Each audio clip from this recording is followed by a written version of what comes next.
परभणी तालुक्यातील पोखर्णी या गावामध्ये बोरवण पोखर्णी या रस्त्यावर तात्याराव मडके यांच्या केळी अचानक वाऱ्याचा या ठिकाणी पाऊस आल्यामुळं या केळी या ठिकाणी अशा आपण या ठिकाणी बघू शकतात. ह्या पूर्ण अशा जमिनी लगत या ठिकाणी झालेल्या आहेत. आणि मोठा पाऊस आणि वादळ सुटलं आणि त्या वादळामध्ये या ठिकाणी मोठे मोठे झाडं पडले. पाऊस या ठिकाणी आला.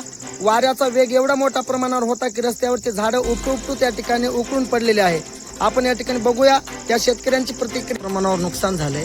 आता शेतकऱ्यांचं हे नुकसान भरपाई कशी कुठून निघेल? ही नुकसान भरपाई तर भरून येण्यासारखी आहेच नाही. मुळात 4-4:30च्या सुमारास पाऊस आलेला. पोखर्णी दैठणा रेव्हेन्यू मध्ये पाऊस पडला.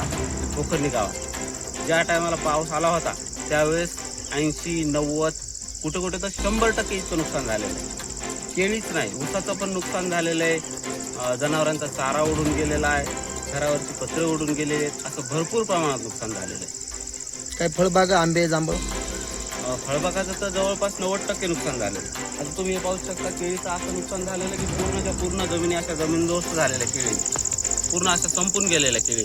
आता 15 दिवसाचा प्लॉट काढायला आला असता. पूर्ण जमीनदोस्त झालेली आहे. तर पूर्ण नुकसान झालेलं आहे. ठीक आहे ना दादा तुमचं? तात्याराव मडके. बरं, कसं काय हे केळीचं कसं काय अशा पद्धतीने झालं? हे वारं आणि पाऊस दोन्ही एकदम चक्रीवादळ आलं. त्याच्यामुळं 2000 केळीचा पडेल. जवळपास 80% नुकसान झालं. सगळे 80% झाडं पडून गेली. फळाला आलेले. 1 महिन्यानंतर उतरायला आले सगळे घडं लागलेली झाडं.